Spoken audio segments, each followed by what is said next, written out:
भगवान की है आरती, पापियों को पाप से है तारते।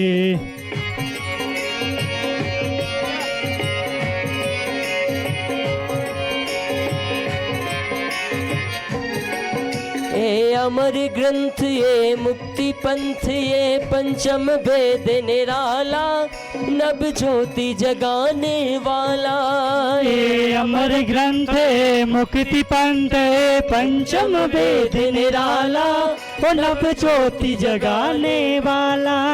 ये अमर ग्रंथ ये मुक्ति पंथ ये पंचम वेद निराला, नभ ज्योति जगाने वाला। ये अमर ग्रंथ ये मुक्ति पंथ है पंचम वेद निराला, वो नभ ज्योति जगाने वाला। हरि नाम यही हरि धाम यही, हरि नाम ही हरि धाम यही, हरि राम यही हरि धाम यही, हरि नाम ही हरि धाम यही। यही जग मंगल की जय हो। पापियों को पाप से है तारती, श्री भागवत भगवान की है आरती, पापियों को पाप से है तारती। दोनों हाथों की सेवा करते हुए सभी लोग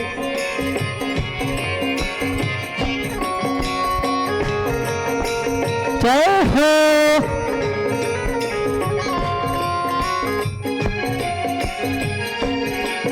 ए शांति गीत पावन पुनीत पापों को मिटाने वाला, हर दर्श कराने वाला। ए शांति गीत पावन पुनीत पापों को मिटाने वाला, हर दर्श कराने वाला। एह सुख करणी ये दुख हरणी, ये सुख करणी ये दुख हरणी, श्री मधुसूदन की जय हो। पापियों को पाप से है तारती, श्री भागवत भगवान की है आरती, पापियों को पाप से है तारती। श्री भागवत भगवान की है आरती, पापियों को पाप से है तारती। श्री भागवत भगवान की है आरती, पापियों को पाप से है तारते। ए मधुर बोल जगफंद खोल, सन्मार्ग दिखाने वाला, बिगड़ी को बनाने वाला। ए मधुर बोल जगपंथ खोल, स्वर्ग मार्ग दिखाने वाला, हर दर्श कराने वाला। श्री राम यही घनश्याम यही, श्री राम यही घनश्याम यही, श्री राम यही घनश्याम यही, श्री राम यही घनश्याम यही। प्रभु की महिमा की जय हो। पापियों को पाप से है तारती, श्री भागवत भगवान की है आरती, पापियों को पाप से है तारती। श्री भागवत भगवान की है आरती, पापियों को पाप से है तारती। कर्पूर गौरम करुणावतारम, संसार सारम भुजगेन्द्रहारम, सदा वसंतम हृदयारविंदे भवम भवानी सहितं नमामि। मंदार माला कुलकाले काले, कपाल माला चित्तैकिराय, दिगंबराय च दिगंबराय, नमः शिवाय नमः शिवाय।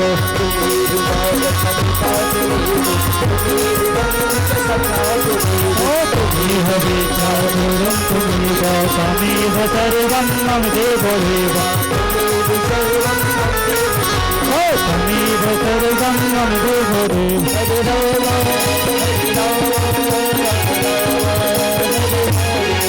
हरे कृष्णा हरे कृष्णा हरे कृष्णा हरे हरे, हरे राम हरे राम हरे राम हरे कृष्णा हरे कृष्णा हरे कृष्णा हरे हरे। के नमः ज्वाला माले नमः शीतले के नमः मंत्र पुष्पांजलि हे हरे ओम मम जग्नेन जगमहि जंत देवास्थानि धर्माणि प्रथमान्यः सन्नः तेहि नाकं महिमानः सचन्ति यत् पूर्वे साध्याः सन्ति देवाः हरे ओम एकदन्ताय च विद्महे वक्रतुण्डाय च धीमहि तन्नो दन्ती प्रचोदयात् हरे ओम नन्दनन्दनाय च विद्महे यशोदानन्दनाय च धीमहि तन्नो कृष्णा प्रचोदयात् नाना सुगंध पुष्पाणि यथा कालोद्भवानि च पुष्पांजलिं मया दत्तो घ्राणक परमेश्वरा की पुष्पांजलि अर्पिते करो हे मेरे कृष्ण भगवान हाथ जोड़ विनती करो मेरे रहे चरणों में ध्यान मंत्र पुष्पांजलि समर्पयामि बोले बाकी बिहारी लाल की जय बोले बद्रीनाथ भगवान की जय परम पूज्य गुरुदेव महाराज की जय बोले भागवत महापुराण की परम पूज्य बाजी महाराज की जय जय श्री राधे। सभी लोग अपने स्थान पर बैठ जाएं। श्री राधे श्री राधे श्री राधे थोड़ा सा बढ़ा दीजिए श्री राधे।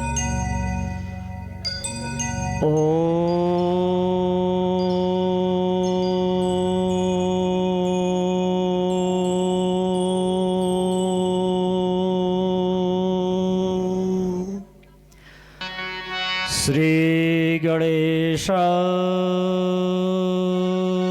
नमः। श्री सरस्वत्यै नमः। श्री परम गुरुचरण कमले नमः।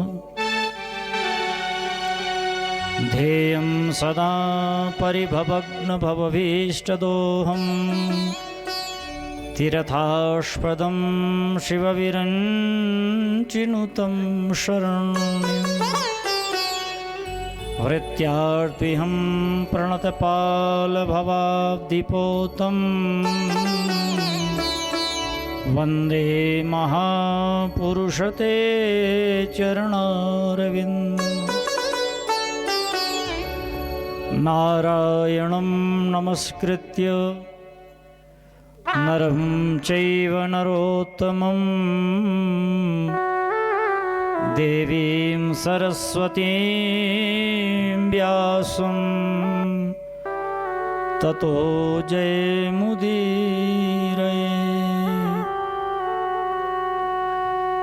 परमात्मसमारम्भां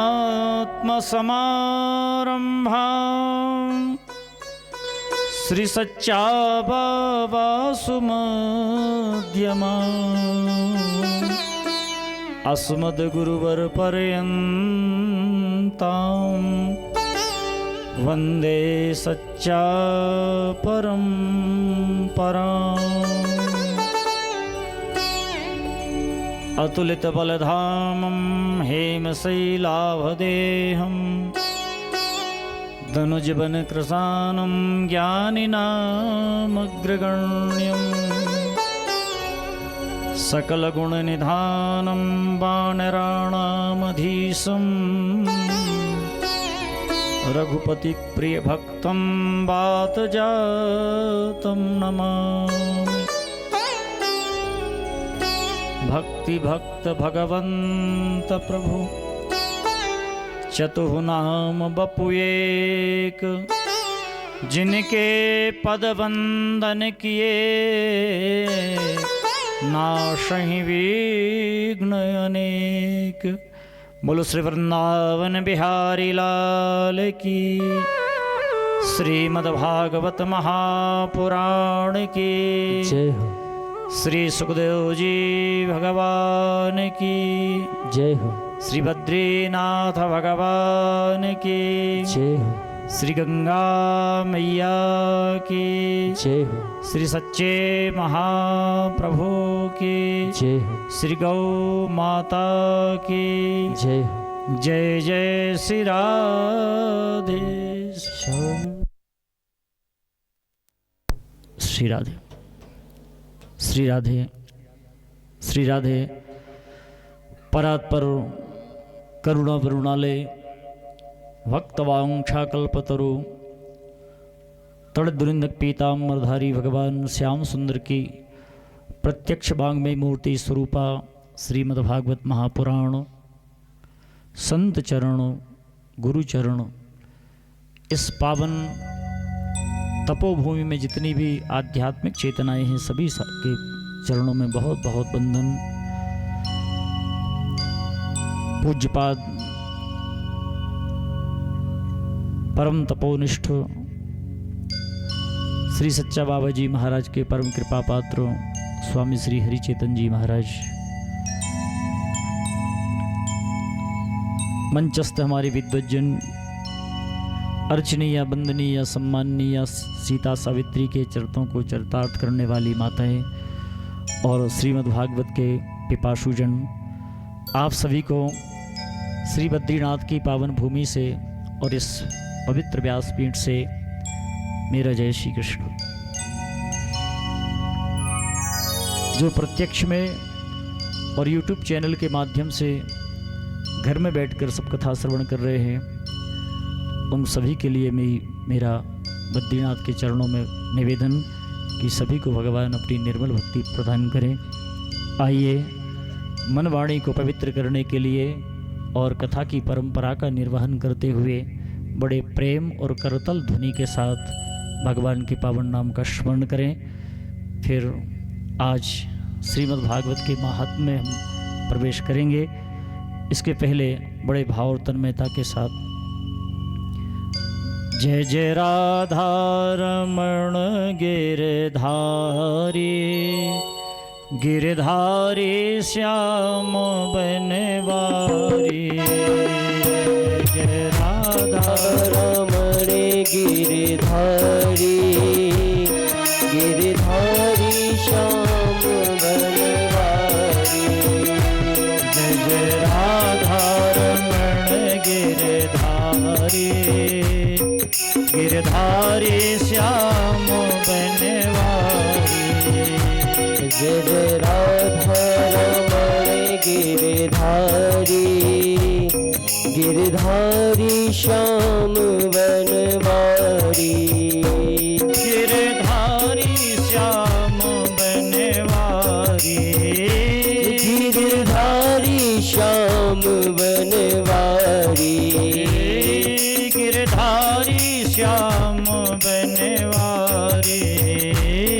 गिरधारी श्याम बनवारी। जय जय राधा रमण गिरधारी, गिरधारी श्याम बनवारी। जय जय राधा रमण गिरधारी, गिरधारी श्याम बनवारी। आइए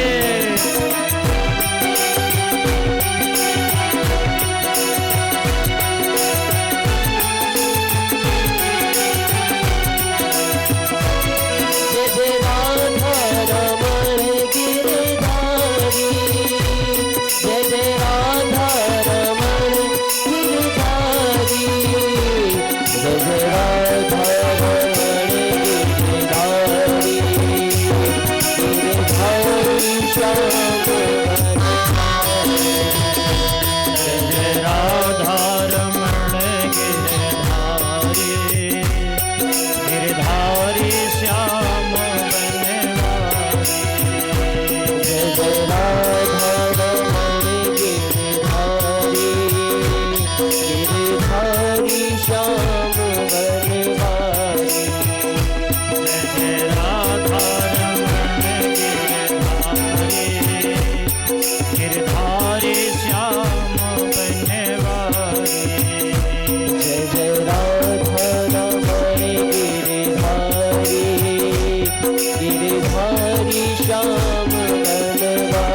वृंदावन बिहारी लाल की जय हो, श्री बद्री विशाल भगवान की जय हो।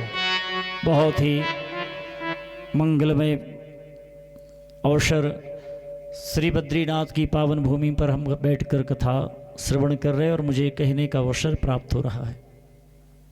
वस्तुतः ये भूमि कोई सामान्य भूमि नहीं है। आप लोग यहाँ तक आए हैं तो ये बहुत परम सौभाग्य है और न जाने पूर्वजों का क्या आशीर्वाद है आपके ऊपर कि यहाँ चल कर आए। और आते तो बहुत से लोग हैं, दर्शन करके चले जाते हैं, लेकिन आप 7 दिन रुककर प्रतिदिन भगवान के पावन दर्शन करके कथा श्रवण कर रहे हैं, ये कम सौभाग्य नहीं।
श्री राधे। बोलो श्री बद्री विशाल भगवान की जय हो। तो मैं आप सबसे निवेदन कर रहा था कि ये सामान्य भूमि नहीं है, ये साक्षात वैकुंठ है जहाँ नारायण साक्षात विराजमान। और ये भाग्य सौभाग्य सिर्फ इस मानव शरीर को ही मिलता है,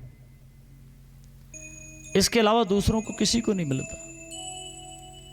आप 4 धाम यात्रा कर कर यहाँ आए, कुछ लोग सीधे यहाँ आए। आप कल्पना कीजिए थोड़ी देर के लिए कि यदि एक चींटी सागर से बद्रीनाथ आना चाहे तो क्या ये संभव है? कदापि संभव नहीं है। न जाने कितने जन्म लेना पड़ेंगे उसको, कितने जगह कुचली जाएगी, मारी जाएगी, लेकिन फिर भी नहीं आ पाएगी। लेकिन यदि वही चींटी किसी बद्रीनाथ आने वाले व्यक्ति के कपड़े में लिपट जाए तो उसका आश्रय लेकर वो बद्रीनाथ आ सकती है और ठाकुर जी का दर्शन कर सकती है। इसी तरह ये मानव शरीर, ये मानव देह किसी संत महापुरुष के चरणों का आश्रय यदि ले ले, किसी महापुरुष के चरणों का आश्रय यदि वो ले लेता है तो निश्चित है कि उसको वैकुंठ प्राप्त हो, वैकुंठ हो जा सकता है। हम नहीं जा सकते डायरेक्ट, लेकिन किसी संत महापुरुष का यदि आश्रय ले लिया तो हम भगवान के चरणों तक पहुंच सकते हैं। आज हमें इस पवित्र भूमि पर बैठकर वो सब सुलभ तो हो ही रहा है, लेकिन संत दर्शन, संतों के चरणों से भी हम लगे। मैं आप सबसे निवेदन करूं, जिस गुरुकुल में मेरा बचपन बीता, संपूर्ण शिक्षा जहां हुई, जिन महापुरुष का प्रकाश आज संपूर्ण विश्व में प्रकाशित हो रहा है, उन सच्चे महाप्रभु का आज जन्म दिवस भी है। और उनकी ही प्रति छाया के रूप में हमारे पास विराजमान पूज्य स्वामी जी का दर्शन भी हो रहा है। तो हम इन चरणों से यदि लग जाएंगे तो भगवान के चरणों का आश्रय हमें जरूर मिल जाएगा। पहली बात। दूसरी बात, आज हम आते हैं तो कितनी परेशानी हो रही है हमें, क्योंकि किसी किसी का शरीर साथ नहीं दे रहा। कई यहाँ भक्त बैठे हैं जो चाहते हैं कि हम चारों धाम जाएं, लेकिन शरीर साथ नहीं दे रहा। शरीर गवाह नहीं कर रहे कि वहां तक आप जाओ। जाना चाहते हैं परंतु नहीं जा पाते। लोगों ने ये धारणा बना रखी है कि तीर्थ यात्रा करना तो बुढ़ापे का काम है, दान पुण्य करना तो बुढ़ापे का काम है, भगवान का भजन करना तो चौथेपन का काम है। अरे अभी क्या करना, लेकिन हमारे संत महापुरुषों ने जगाया है, बार बार जगाया है। संत महापुरुषों ने कहा है, भजन तुम करो जवानी में, बुढ़ापा किसने देखा है। भजन तुम करो जवानी में, बुढ़ापा किसने देखा है। भजन तुम करो जवानी में, बुढ़ापा किसने देखा है। भजन तुम करो जवानी में, बुढ़ापा किसने देखा है। बुढ़ापा किसने देखा है, बुढ़ापा किसने देखा है। बुढ़ापा किसने देखा है, बुढ़ापा किसने देखा है। भजन तुम करो जवानी में, बुढ़ापा किसने देखा है। भजन तुम करो जवानी में, बुढ़ापा किसने देखा है।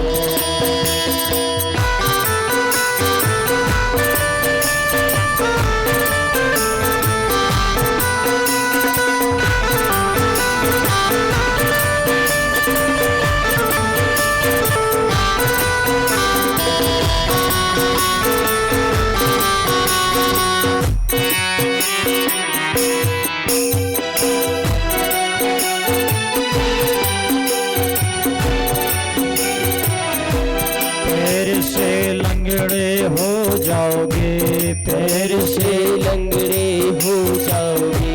तीरथ तुम कैसे कर पाओगे। तीरथ तुम कैसे कर पाओगे। तीरथ तुम करो जवानी में, बुढ़ापा किसने देखा है।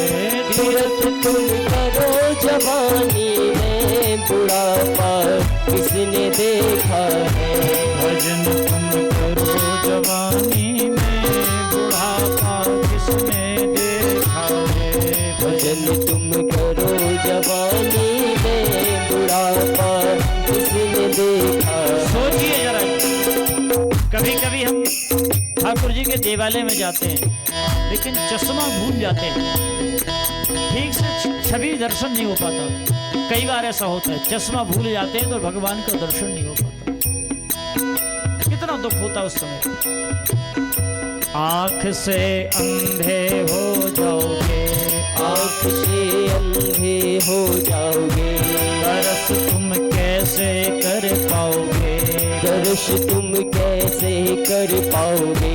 दर्श तुम करो जवानी में, बुढ़ापा किसने देखा है। दर्श तुम करो जवानी में, बुढ़ापा किसने देखा है।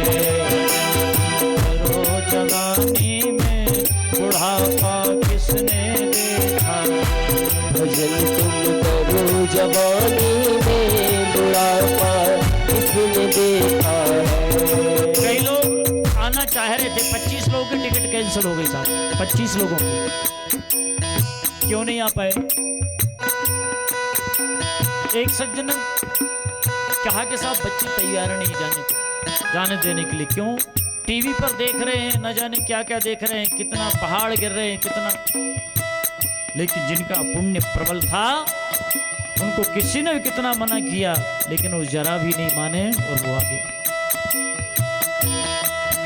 मैं आपसे निवेदन करूं, पक्ष और विपक्ष दोनों जगह होता है। जब आप अच्छा काम करने के लिए जाते हैं तो विपक्ष में जो पाप होता वो आपको रोकता है, और यदि पाप प्रबल है तो आप वो अच्छा काम नहीं कर पाते। और जब आप गलत काम करने जाते हैं और पुण्य यदि आपको रोकता है, तो पुण्य यदि प्रबल है तो आप गलत काम से बच जाते हैं। बेटे कहते हैं, अरे कहाँ जाओगे, हाथ पैर तोड़वा लोगे, फिर मुझे सेवा करना पड़ेगी, जाओगे इतना खर्चा हो जाएगा। क्यों? कि बुढ़ापों में बच्चों के आश्रित हो जाते व्यक्ति।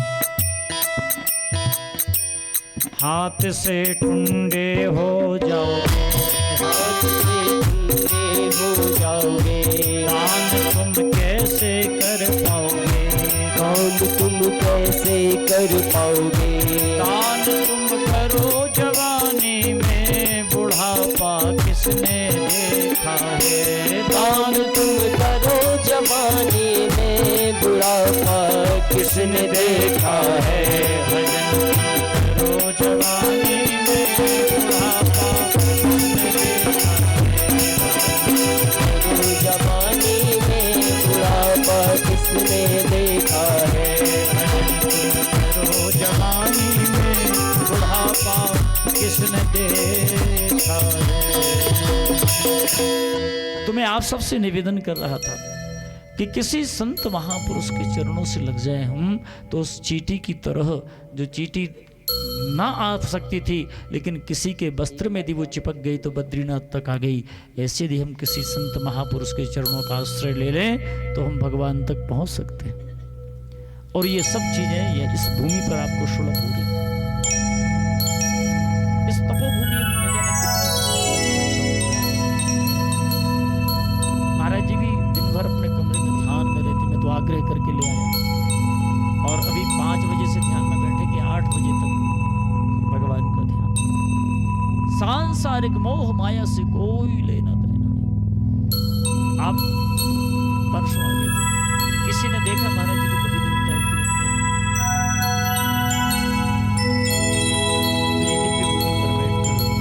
हमको यदि कथा श्रवण करने का लाभ मिला है तो ये हमारे सुकृत पुण्य है, हमारे पूर्वजों के आशीर्वाद। हमने जब बहुत अच्छे सुकृत कर्म किए, बहुत अच्छे कर्म किए, तो हमें कहाँ जाने का अवसर मिला? यमुनोत्री। ध्यान से सुनना, यमुनोत्री यमुना कर्म का प्रतीक है। अच्छे सुकृत कर्म किए तो मुझे यमुनोत्री जाने का अवसर मिला, और सुकृत कर्मों का फल ही भक्ति तक ले जाता है। और भक्ति क्या है? गंगा। राम भगति जहाँ सुर सरिधारा, भक्ति गंगा। और जब सुकृत कर्म होंगे और आपके जीवन में निर्मल भक्ति होगी तो आपको क्या मिलेगा? विश्वास। विश्वास क्या है? श्रद्धा विश्वास रूपण, भगवान शिव को विश्वास का रूप माना गया है। जब आपके अंदर सुकृत कर्म और निर्मल भक्ति हुई तब आप जाकर केदारनाथ में भगवान शिव का दर्शन आपको मिला। कर्म, भक्ति और विश्वास जब आपको तीनों जीवन में आ गई तब जाकर आप ठाकुर जी के चरणों तक आ पाए।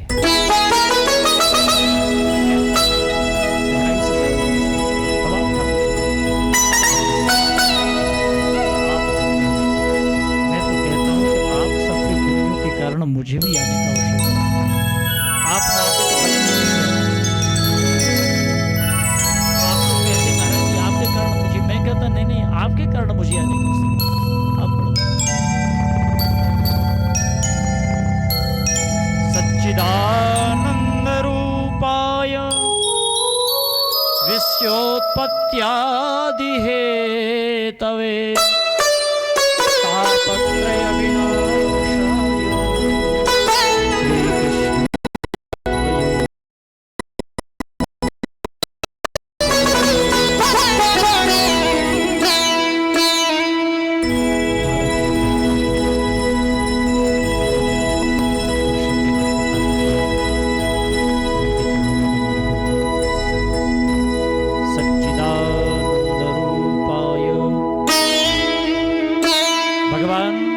कैसा है? सच्चित आनंद। अरे इतना आनंदमय है कि उनका दर्शन करके भी हम गदगद हो जाते हैं।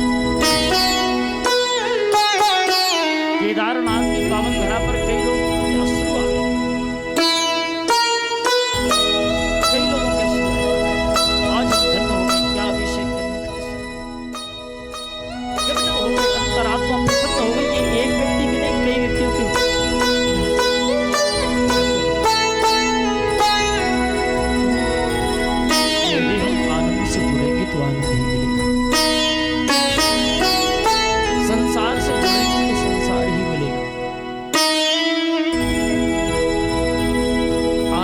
स्वरूप है परमात्मा, उसका दर्शन करके अभिषेक करके गदगद होते। एक समय ऐसा भी रहता है साहब, 2-2 दिन लोग पड़े रहते हैं, दर्शन नहीं हो पाते। श्रावण के महीने में आपको दर्शन हुआ।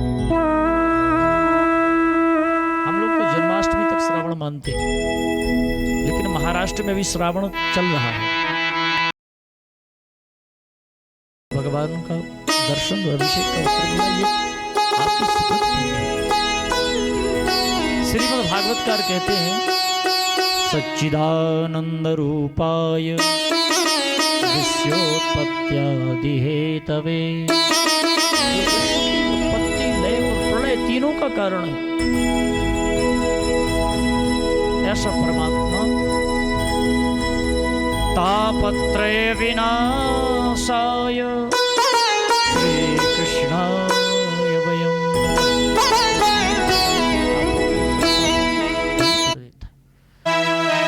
ऐसे सब वयम्, वयम्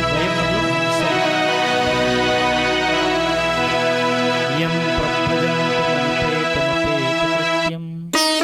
वैपायनो विरह कातरया जुहावो पुत्रेति तन्मयतया तरवोभिनेन्दु तोष्मि। फिर श्री सुखदेव जी महाराज के चरणों में वंदन किया। ऐसे सुखदेव जी जो जन्म लेते ही वन की तरफ चले गए।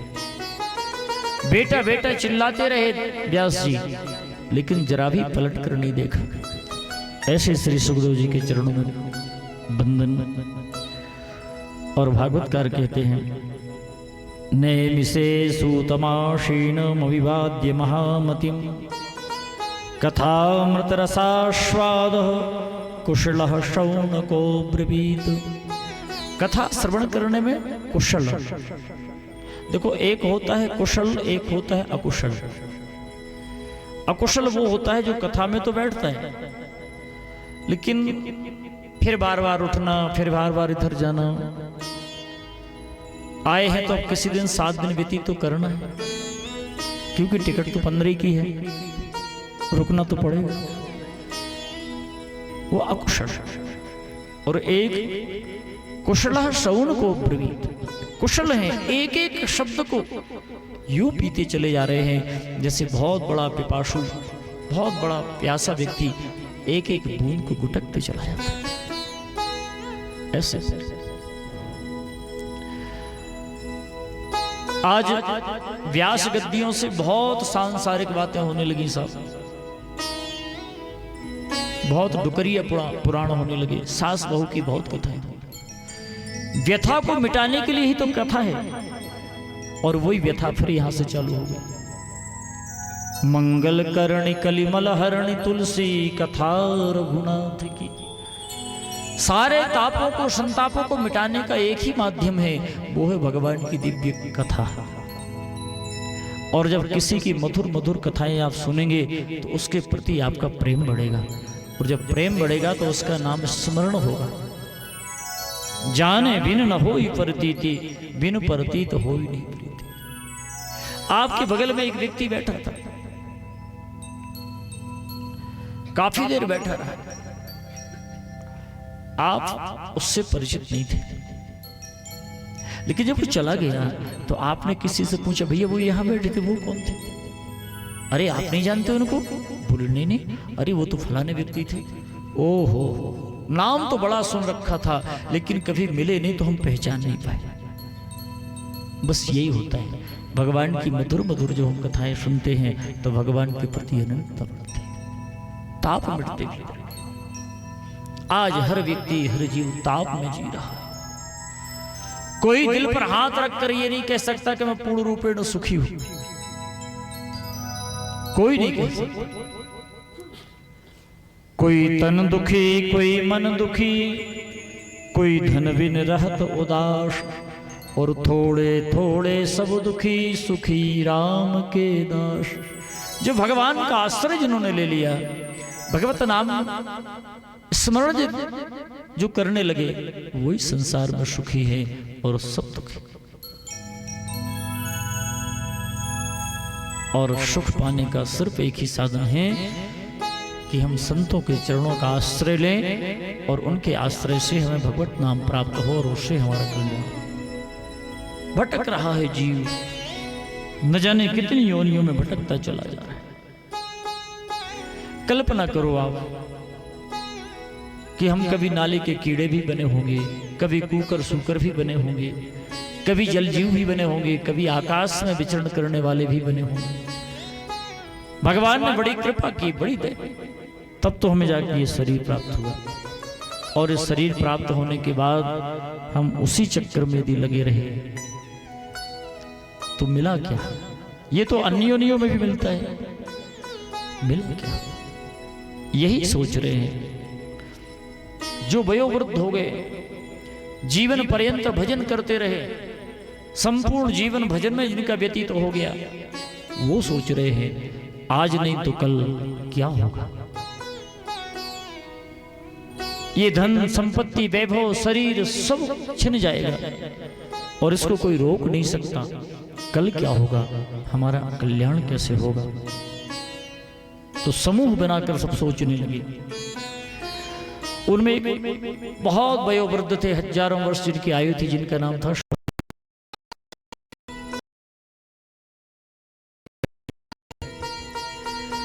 अज्ञानध्वांत विध्वंस सूर्यकोटि समप्रभ सूताख्या हि कथा सारम मम कर्ण रसायनम। श्री सूत जी महाराज परम ज्ञानी है, परम विवेकी है, लेकिन उम्र बहुत छोटी है। तो उम्र में बड़ा बड़ा नहीं होता, ज्ञान में बड़ा बड़ा होता है। कभी छोटे छोटे बच्चे भी इतनी ज्ञान की बात कह देते हैं और यदि हम उसका अनुकरण कर लें तो कल्याण भी हो जाता है। तो सूत जी छोटे जरूर हैं लेकिन ज्ञान में बड़े वृद्ध हैं। शौनक जी कहने लगे, सूत जी महाराज, अज्ञान ध्वांत विध्वंस कोटि सूर्य समप्रभ। हे सूत जी, आप करोड़ों सूर्य के समान देदीप्यमान हो रहे हैं और हम एक ज्ञानी लोग इस संसार में पड़े। आप कुछ ऐसा रसायन हमें बताइए, ऐसा रसायन श्रवण कराइए जिससे हमारा आत्म कल्याण हो जाए। क्यों? क्योंकि निरंतर पल प्रतिपल प्रतिक्षण ये आयु बढ़ती चली जा रही है और आयु ही नहीं बढ़ रही, हम काल के गाल में समाते जा रहे हैं। समय किसी को नहीं छोड़ता साहब। कल तक आपके सामने जो बच्चे थे आज उनके सफेद बाल हो गए। काल किसी को नहीं छोड़, प्रत्येक क्षण प्रत्येक पल हम वृद्धावस्था की ओर चले जा रहे हैं। शरीर हमारा जीर्ण शीर्ण होता जा रहा है, काल के गाल में हम समाते चले जा रहे हैं। आप कुछ ऐसा भक्ति ज्ञान योग सुनाइए जिससे हमारा आत्म कल्याण हो जाएगा। क्यों?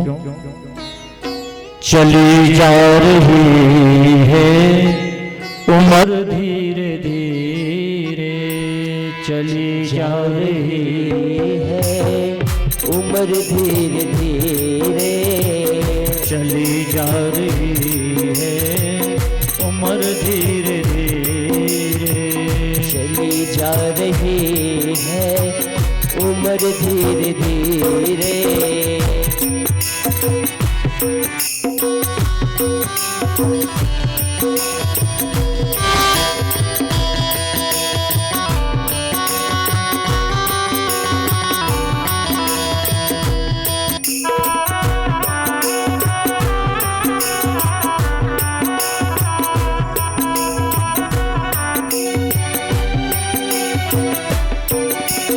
अच्छा, मैं आपसे निवेदन करूं, आपको अपना सब कुछ मालूम है। आपके पिताजी ने आपकी जन्म तारीख बताई, आपको याद है? आप कब पढ़ने गए, आपको याद है? आपका विवाह किस तारीख में हुआ, आपको याद है?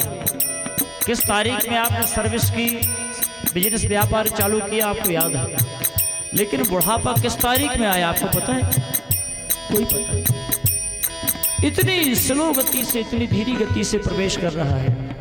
इसलिए संत महापुरुष कहते हैं, चली जा रही है उम्र धीरे धीरे, चली जा रही है उम्र धीरे धीरे, सुबह शाम और दोपहर धीरे धीरे, सुबह शाम और दोपहर धीरे धीरे, चली जा रही है उम्र धीरे धीरे, चली जा रही है उम्र धीरे धीरे, बचपन भी बीता जवानी भी बीती, बचपन भी बीता जवानी भी बीती, बचपन भी बीता जवानी भी बीती, बचपन भी बीता जवानी भी बीती, बुढ़ापे कहो असर धीरे धीरे, बुढ़ापे कहोगा सर धीरे धीरे, चली जा रही है उम्र धीरे धीरे, चली जा रही है उम्र धीरे धीरे,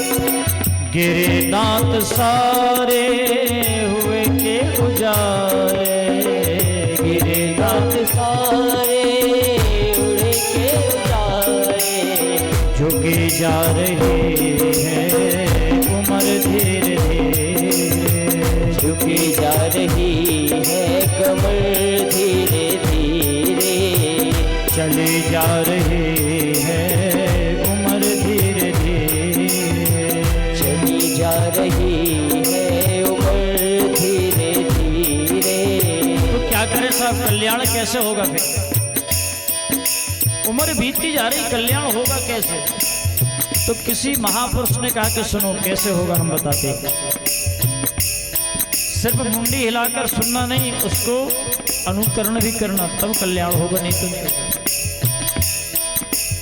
अगर चाहते हो कल्याण अपना, अगर चाहते हो कल्याण अपना, अगर चाहते हो कल्याण अपना, अगर चाहते हो कल्याण अपना, भजो राम आठों पहरे धीरे धीरे, भजो राम आठों पहरे धीरे धीरे, चली जा रही है उम्र धीरे धीरे, चली जा रही है उम्र धीरे धीरे, चली जा रही है उम्र धीरे धीरे। प्रतिपल हम बुढ़ापे की ओर चले जा रहे हैं। चाह कर भी हम तीर्थ यात्रा नहीं कर सकते, चाह कर भी दान पुण्य नहीं कर सकते, चाह कर भी दर्शन नहीं कर सकते। तो ये सौभाग्य मिला है। ये क्यों मिला? हमारे सुकृत पुण्यों के कारण, हमारे कई जन्मों के कारण पुण्य है, जिनके कारण ये मिला। एक व्यक्ति एक टेलर के पास गया, उसने 10 मिनट में उसकी शर्ट बना के तैयार कर दी। बड़ा आश्चर्य हो गया साहब, आपने 10 मिनट में शर्ट बना ली? बोले नहीं नहीं साहब, 10 मिनट में नहीं बनाई, ये बहुत सारा काम तो मैंने कल कर लिया था, थोड़ा सा रह गया था तो अभी पूरा हो। आधे से ज्यादा तो मैंने कल बना ली थी। तो न जाने किस जन्मों के हमारे पुण्य थे जो इस जन्म में आके उदित हो गए, उदय हो गए। सबको बद्रीनाथ में आने का अवसर नहीं मिलता, और मिलता है तो 7 दिन यहां रुकना बड़ा। मैं एक बार सन 2000 में आया था मोटरसाइकिल से, सागर से मोटरसाइकिल में सागर से आए, 3 गाड़ी मेरे साथ थी, बड़े महाराज जी थे। मैं जब भी आया भागवत जी का मूल पारण जरूर यहाँ किया 7 दिन रुक के। तो 2 गाड़ी हमारे चले गए। बोले क्यों साहब? बोले पेशी है। किसी ने कहा कुछ काम है, किसी ने कहा कुछ काम है। अब आप कल्पना करो, यदि पेशी थी तो वो व्यक्ति आते ही क्यों? लेकिन यहां रुक नहीं पाया, क्योंकि रुक तो वही पाता है जिसके पास धन होगा। कौन सा धन? पैसे वाला धन नहीं, आपके भजन का जिनके पास धन होगा वही इस तपोभूमि में रुक पाता, नहीं तो भागते हैं लोग। कोई कहता ऑक्सीजन की कमी है, कोई कहता ठंड बहुत है, कोई कहता कब मौसम खराब हो जाए, न जाने क्या हो जाए, भागते। ये सबको संभव नहीं। आज सोनक जी बैठे हैं और सूत जी महाराज से कहते हैं कोई ऐसा रसायन सुनाइए जिसमें हमारा कल्याण हो जाए। हमें दुनिया की थोतली बातें नहीं सुनना, सुनते सुनते संसार की बातें कान पक गए। अब तो कोई आप दिव्य भगवान के चरित्र सुनाइए। भक्ति ज्ञान विराग आप तो कैसा हो वो? भक्ति भी हो, ज्ञान भी हो और वैराग्य से परिपूर्ण भी हो, ऐसा रसायन है। अच्छा, रसायन जब होता है तो कई कड़वा बहुत होता है। जो अच्छी दवाई होती है कड़वी बहुत होती है। तो वैद्य जी कहते हैं भैया एक काम करो, कड़वी चीज यूं तो खा नहीं पाओगे, थोड़ा सा उसमें आप शहद मिला के खाना, तो शहद के कारण कड़वी नहीं लगेगी और आपको फायदा भी हो जाएगा। इसी तरह भगवान के मधुर मधुर दिव्य चरित्रों को शहद की तरह पिरोकर उस ज्ञान वैराग्य और भक्ति से युक्त रसायन मुझे सुनिए।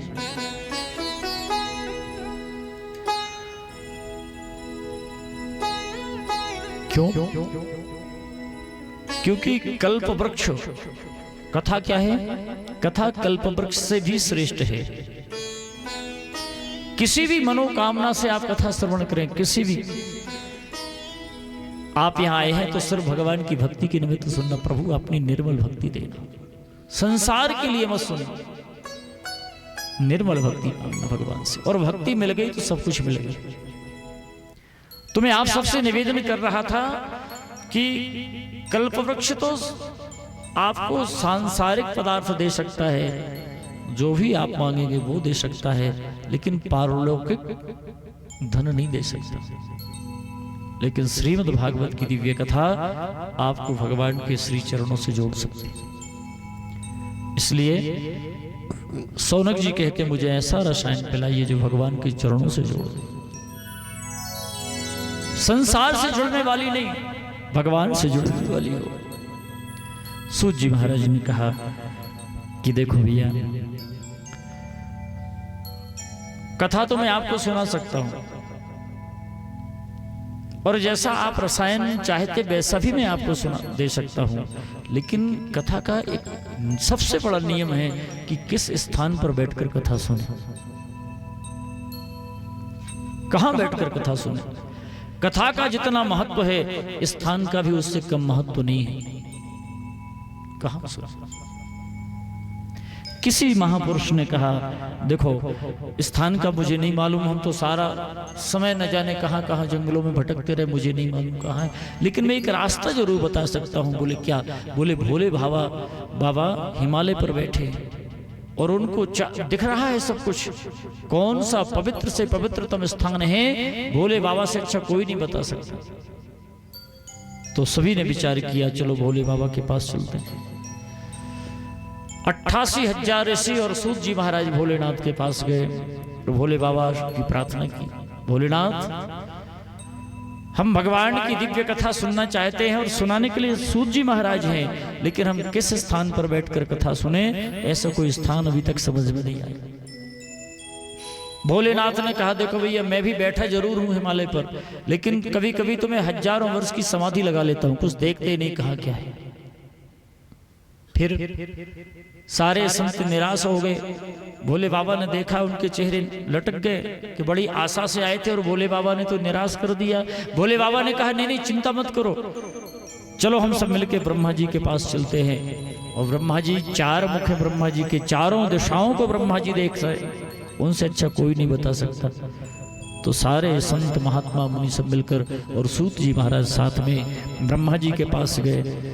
ब्रह्मा जी की स्तुति की, कहा कि हे ब्रह्मा जी, हम भगवान का दिव्य चरित्र सुनना चाहते हैं पर कहाँ बैठकर सुने, आप बताइए, क्योंकि आपके चार मुख हैं, आप चारों दिशाओं को देख रहे हैं। ब्रह्मा जी ने थोड़ी देर विचार किया, फिर अपना चक्र छोड़ा। वो चक्र एक निमिष मात्र में जाकर एक अरण्य में गिर गया। अरण्य कहते जंगल को, निमिष मात्र में अरण्य में गिरा, इसलिए उस स्थान का नाम पड़ गया नैमिषारण्य। ये चक्र क्या है? ये मनोमय चक्र है, मनोरूपी चक्र। जहां जाकर शांत हो जाए आपका ये मन, वही आपका नैमिषारण्य। नहीं तो कथा में तो हम 3 घंटा बहुत अच्छे से बैठेंगे सुनेंगे, लेकिन कथा हमारे अंदर नहीं बैठेगी। क्यों? क्योंकि हमारा मनश्चक्र चल रहा है। तो हमारा नैमिषारण्य, हमारा मन जहां शांत हो जाए, वही हमारी कथा स्थल है। तो मैं आप सबसे निवेदन कर रहा था कि स्थान का बड़ा महत्व है और इससे पवित्र स्थान और कोई नहीं हो सकता बद्रिकाश्रम से। क्यों? क्योंकि इसी बद्रिकाश्रम में सरस्वती नदी के पावन तट पर कल कुछ लोग गए भी थे। श्री व्यास जी ने 18 पुराणों की रचना की। ये हुई भूमि जहां बैठे। प्रीति शौनक चित्ते ते यतो वच विचार्य च सर्व सिद्धांत निष्पन्नम संसारो भयनाशनम। सूत जी महाराज ने कहा शौनक आदि ऋषियों से इसी कथा को एक बार श्री सुखदेव जी महाराज राजा परीक्षित को सुना रहे थे। और जब देवताओं ने देखा कि ओ हो सारा कथामृत तो परीक्षित पी जाएंगे, हम तो वंचित रह जाएंगे। एक ने कहा कि लेकिन परीक्षित पी क्यों रहे? बोले परीक्षित इसलिए पी रहे हैं कि परीक्षित जी को 7 दिन में मृत्यु की श्राप लगी। दूसरे देवताओं ने कहा तो एक काम करते हैं, हमारे पास अमृत रखा है, हम चल के अमृत पिला देते हैं परीक्षित को, परीक्षित की कभी मृत्यु नहीं होगी। और जो अमृत परीक्षित जी पी रहे हैं उसको हम पी लेंगे। सारे देवता प्रसन्न हो गए, वाह बहुत अच्छी सलाह दी। सारे देवता मिलकर पहुंचे और सुखदेव जी से कहने लगे कि प्रभु ये अमृत लेकर हम आए हैं, ये अमृत आप परीक्षित जी को पिला दीजिए, उनकी कभी मृत्यु नहीं होगी। और जो अमृत आप परीक्षित जी को पिला रहे हैं वो भगवान का चरण अमृत मुझे पिला दीजिए। सुखदेव जी ने कहा कि भैया जिसको पीना है जरा उससे तो पूछो, वो पीना चाहता कि नहीं। देवताओं ने परीक्षित जी से पूछा। परीक्षित जी ने कहा क्व शुधा क्व कथा लोके क्व काचः क्व मणिर्महां। अरे देवताओं, कहां तो ये तुम्हारा अमृत ये कांच के टुकड़े की तरह है, और कहां ये भगवत चरणामृत भगवान का कथामृत ये मणि के समान है। मणि और कांच में कितना अंतर होता है। तुम्हारा अमृत अमर तो कर सकता है लेकिन अभय नहीं दे सकता, लेकिन भगवान का कथामृत अभय दे सकता है। इसलिए अमृत हमारे काम का नहीं। देवता जाने लगे मुंह लटका कर। सुखदेव जी ने कहा सुनो सुनो भैया, देखो तुम विनिमय करने आए थे, तुम कथा सुनने नहीं आए, तुम व्यापार करने आए थे। अमृत की जगह भगवान का कथामृत सुनने आए थे, व्यापार करने आए थे। अरे यदि कथा सुनने आते तो चुपचाप बैठकर कथा सुनते, लेकिन आप तो अमृत लेकर आए और उस अमृत के बदले में कथामृत चाहते थे। लेकिन ये जो आपका अमृत है, ये परीक्षित जी ने बता दिया। परीक्षित जी कितने पारखी हैं कथा के कि ये कांच के टुकड़े के समान मुंह लटका कर जो ये कथा क्या है? राम कथा सुंदर करतारी, संशय विहग उड़ावे निहारी। राम कथा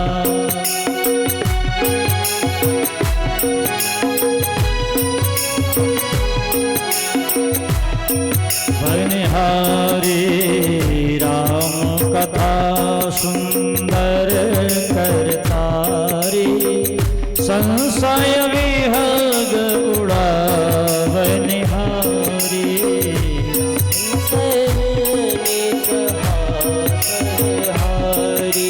राम कथा शशि किरण समाना, संत चकोर करे जिम पाना। राम कथा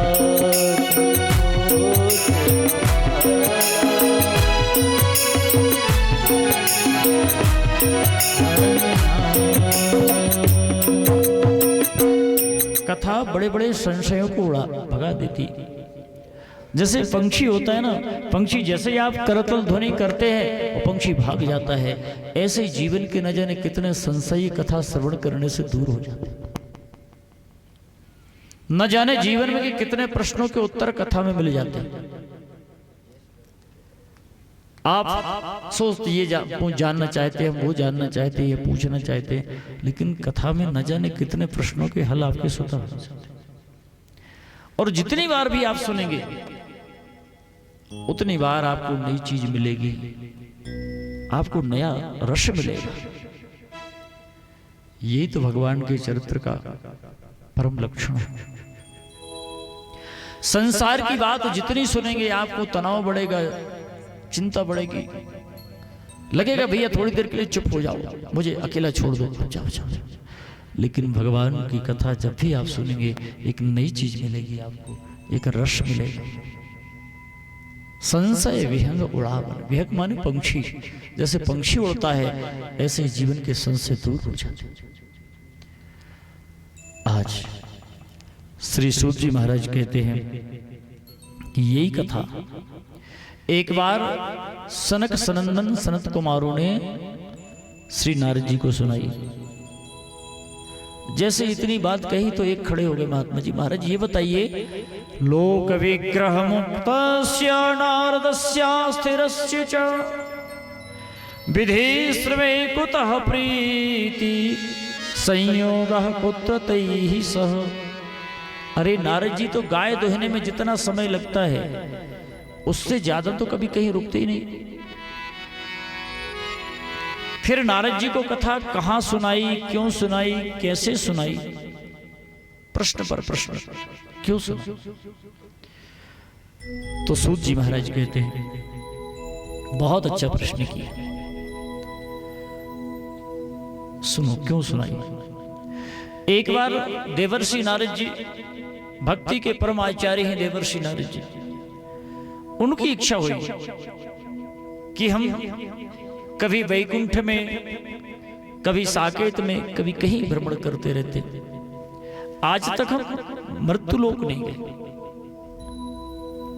एक बार जाकर देखें तो मृत्युलोक में प्राणी कैसे रहते हैं। सो मृत्युलोक आने की इच्छा हुई। बढ़िया भीड़ बजाते हुए नारद जी चले मृत्युलोक की तरफ। श्रीमन्नारायण श्रीमन्नारायण श्रीमन्नारायण नारायण नारायण श्रीमन्नारायण श्रीमन्नारायण श्रीमन्नारायण नारायण नारायण लक्ष्मी नारायण लक्ष्मी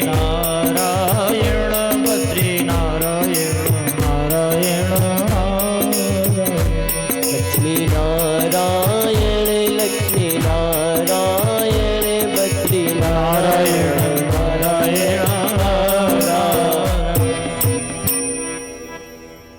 नारायण नारायण करते हुए भूमंडल की तरफ चले। लेकिन भूमंडल में क्या देखा उन्होंने, ये सब किसको सुना रहे? सनत कुमारों। कहां सुना रहे, कैसे सुना रहे? इसी बद्रिक आश्रम में नारद जी आए हैं और मुंह लटका कर बैठे। सनत कुमारों ने कहा, देवर्षि नारद, आखिर क्या बात है? आप परम आचार्य हैं, भक्ति के आचार्य हैं। कभी वैकुंठ में, कभी कहीं आप भगवान का सामीप्य आपको मिलता है। अरे कोई संसारी व्यक्ति का काम ना हो, बेटी का विवाह ना हो रहा हो, बेटे को रोजगार न लग रहा हो, वो मुंह लटका के बैठे तो बात समझ में आती। आप तो देवर्षि हैं, आप मुंह लटका कर क्यों बैठे? क्या कारण? कथम ब्रह्मन्वीन मुखा कुतश्चिंतातुरो भवान। अरे एक संत जब दुखी होता है, जब उसकी साधना में व्यवधान होता है, वो भजन न कर पाए जिस दिन, उस दिन उसको दुख होता है। आपको आखिर क्या हुआ, क्यों लटकाए बैठे? तो नारद जी ने बताई अपनी पीड़ा। इसी बद्रिक आश्रम की बात है जहां बैठकर कथा सुन। नारद जी ने कहा, अहम तो पृथ्वीम्यातो ज्ञात्वा सर्वोत्तमामिति पुष्करम च प्रयागम च काशी गोदावरीम तथा। मैं एक बार पृथ्वी पर गया भ्रमण करने के लिए कि जरा देखें तो लोग कैसे रहते। तो मैं सांसारिक लोगों के बीच में नहीं गया, मैं सबसे पहले तीर्थों में गया। कहां गया? सबसे पहले मैं पुष्करम चा प्रयागम चा, मैं पुष्कर जी गया, फिर प्रयागराज गया, हरिद्वार गया, गोमती के तट नासिक गया, सब जगह। लेकिन जहां देखो वहीं आज शांति मुझे कहीं मिली नहीं। हर तीर्थ क्षेत्रों में गृहस्थों के डेरा जम गए। अब तीर्थों में संत कम, व्यापारी ज्यादा रहने लगे। ये मैं नहीं कह रही, नारद जी कह रहे। धर्म कम, व्यापार ज्यादा होने लगा, तो मुझे कहीं शांति नहीं। फिर मैं भ्रमण करते करते करते श्रीधाम वृंदावन गया। तो वृंदावन में मुझे कुछ शांति मिली, कुछ अच्छा लगा। मैं जा ही रहा था, तब तक देखा कि एक किसी नारी का रुदन सुनाई पड़ रहा। कोई नारी रो रही है। सोचा चल के पूछे, आखिर देवी क्यों रो रही हो? सुई नारद जी उसकी तरफ जाने लगे, लेकिन फिर रुक गए कि मुझे क्या करना, मैं तो भजन करने वाला महात्मा, कोई रोए चाहे गाए, मुझे क्या करना। सुई में वहां से वापस होने लगा। तब तक पीछे से आवाज आई, भो भो साधो क्षणम तिष्ठ मच्चिंतामपि नाशय दर्शनम तव लोकस्य सर्वथा गहरम परम। हे महात्मा जी, जरा रुकिए रुकिए रुकिए। भो भो साधो क्षणम तिष्ठ, थोड़ा रुकिए, मेरी चिंता को दूर कीजिए। तो नारद जी ने पलट के देखा कि ये तो मुझे बुला दिया। देवी क्या बात है? महर्षि, न जाने क्यों आपका दर्शन करके मुझे बड़ी शांति मिली। मुझे थोड़ा सा ये विश्वास हुआ कि मेरी चिंता आप दूर कर सकते हो। देवर्षि, आप मेरी चिंता दूर करिए। देवर्षि ने कहा, देवी बताइए तो चिंता है क्या?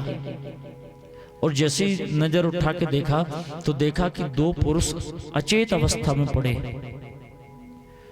और बहुत सारी नारियां बैठी हैं। कोई पंखा डुला रही है तो कोई कुछ कर रही है।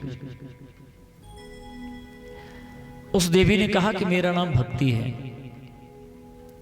और ये दोनों जो अचेत अवस्था में पड़े हैं ये ज्ञान और वैराग्य है, मेरे पुत्र हैं। ये जितनी भी नारियां बैठी हैं, गंगा यमुना सरस्वती आदि पवित्र नदियां हैं, ये मुझे कोई पंखा डुला रही, कोई सांत्वना दे रही हैं, बैठी। परंतु दुख इस बात का है कि मैं तो तरुण हूं, लेकिन मेरे दोनों बेटे वृद्ध हो गए। और आज ये स्थिति है साहब, ज्ञान और वैराग्य दोनों इतने वृद्ध हो चुके हम सबके। बहुत सचेत रहने की आवश्यकता है, ज्ञान और वैराग्य को जगाने की आवश्यकता है। आज हम उसको जगा नहीं पा रहे।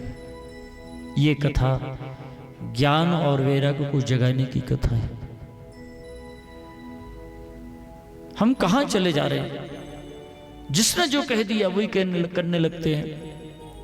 हमारे शास्त्र कहते हैं तस्मात् शास्त्रम प्रमाणम ते कार्य कार्य व्यवस्थितो। क्या करना क्या नहीं करना हमारे शास्त्र निश्चित करते, लेकिन अब शास्त्रों को कोई पलट के भी नहीं देखता। सद्पुरुषों और विद्वान का कोई आश्रय नहीं लेता। अब तो मोबाइल पे यूट्यूब चैनल पे देख लिया, टीवी पर देख लिया, जिसने जो कह दिया उसको आंख बंद करके स्वीकार कर लिया। एक ने कहा घर में शंकर जी नहीं रखना टीवी में, तो सबने शंकर जी निकाल के घर के बाहर फेंक दिए। आप कल्पना कीजिए, जो आयु का देवता है, ज्ञान का देवता है, जो आरोग्यता का देवता है, देवादिदेव महादेव, जो कल्याण का देवता है, टीवी में एक बाबा ने कह दिया घर में न रखो तो सबने बाहर कर दिया। और एक ने कह दिया एक लोटा जल तो सारी समस्याओं का हल, समुद्र में लाइन लग गई। सोचिए हम जा कहां रहे। जाना चाहिए, दूसरे वाले का हम सम्मान करते, अच्छी बात कही, जाना चाहिए। हमारा निवेदन सिर्फ इतना है कि हम जा कहां रहे। एक बार उड़ती हुई हवाई जहाज में पायलट ने कहा यात्रियों से कि दो सूचनाएं हैं। एक बहुत अच्छी सूचना है कि हम जिस दिशा में भी एक बहुत अच्छी सूचना है कि हम बहुत तीव्र गति से उड़े चले जा रहे हैं, कहीं कोई खराबी नहीं है इंजन में, कोई चिंता की बात नहीं। सारे यात्री प्रसन्न हो गए। लेकिन दूसरी सूचना यह है कि इसका दिशा सूचक यंत्र खराब हो गया, हम कहां जा रहे हैं ये पता नहीं है, पर जा रहे हैं। भाई ये स्थिति हमारी। भक्ति ने कहा ये ज्ञान और वैराग्य मेरे पुत्र है। देवर्षि मुझे विश्वास है कि आप इनकी मूर्छा दूर कर सकते हो। नारद जी ने सोचा ये कौन सी बड़ी बात है, इनका की मूर्छा हम दूर जरूर करेंगे। देवी आप बिल्कुल चिंता मत करो। सोई कान में जाकर वेद मंत्र सुनाए। देखा कि कुछ हलचल हुई कि नहीं, तो कोई हलचल नहीं। वेदों की ऋचाएं सुनाने से कोई हलचल नहीं। नारद जी को झटका लगा रही, वेद को सुनाने के बाद भी कोई हलचल नहीं। तो गीता पाठ है मुहुर्मुहु, बार बार गीता का पाठ सुनाया, लेकिन फिर भी देखा कि कोई हलचल नहीं हो रही। नारद जी लज्जित हो गए। लोग क्या कहेंगे, ज्ञान और वैराग्य की मूर्छा नहीं दूर कर पाए, कैसे देवर्षि नारद है। तो चिंतातुर हो गए। अब तो नारद जी ने मन में ठान लिया कि इनकी मूर्छा दूर जरूर करेंगे। तो अनेक आश्रमों में गए, अनेक आश्रम, बड़े बड़े संतों के आश्रमों में गए। लेकिन जब भी किसी संत से पूछते कि गीता सुनाने से और वेदों की ऋचाएं सुनाने से भी ज्ञान वैराग्य की मूर्छा दूर नहीं हुई तो कैसे होगी, तो सारे संत मौन साध लेते। अरे जब देवर्षि नारद नहीं कर पाए तो भला मैं क्या करूं। एक बहुत बड़ा डॉक्टर छोटे डॉक्टर से दवाई पूछे तो छोटा डॉक्टर तो वैसे भी लज्जित हो। कोई तो कहते कि देवर्षि हम तो न जाने वर्षों से लिख के बताते कि वर्षों से मौन व्रत हैं, हम क्या बताएं। अब नारद जी चलते चलते चलते चलते आकाश मंडल से वाणी सुनाई पड़ी, नारद जी सत्कर्म करो, सत्कर्म करो। परंतु ये सत्कर्म है क्या, है क्या सत्कर्म? क्या माला जपना ही सत्कर्म है? क्या 6 बार नहाना ही सत्कर्म है? क्या सुबह शाम घंटा बजाकर ठाकुर जी का दर्शन करना ही सत्कर्म है? सत्कर्म है क्या? अब नारद जी इसी बात को लेके भ्रमण करते करते करते आकर बद्रिकाश्रम में यहां आकर बैठ गए और मुंह लटका है कि हम इतना सा काम नहीं कर पाए।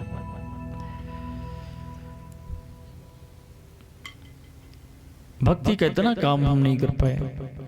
और वास्तव में गीता श्रीमद् भागवत में कहा है, यत् फलम नास्ति तपसः न योगेन समाधिनः तत्फलम लभते सम्यक् कलौ केशव कीर्तनात्। नारद जी आकर बैठे बैठे कीर्तन करते हैं, नारायण नारायण नारायण अपनी ध्वनि से, पर मुंह लटका है। जो सतयुग में बड़ी बड़ी तपस्या करने से फल प्राप्त नहीं होता था, आपने सुना होगा खड़ेश्वरी बाबा कई वर्षों से खड़े हैं, तपस्या में लीन हैं। पहले हजारों वर्ष तपस्या में लीन रहते थे संत महात्मा। अच्छा, लोगों को बड़ा आश्चर्य होता है, हजारों वर्ष कैसे रहते हो? उस समय हजारों वर्ष की आयु होती थी। जैसे युग परिवर्तन हुआ, एक एक जीरो कम होता चला गया। अब कलयुग में मात्र 100 वर्ष की आयु रह गई, और 100 वर्ष की आयु में भी अब 100 वर्ष तक कोई नहीं जीता। गवर्नमेंट ने तो सर्वे किया है, 60 वर्ष की आयु मानी है आदमी की। कोई 55 में चला जाता है तो कोई 75 में चला जाता है, तो एक औसत आयु निकाली है।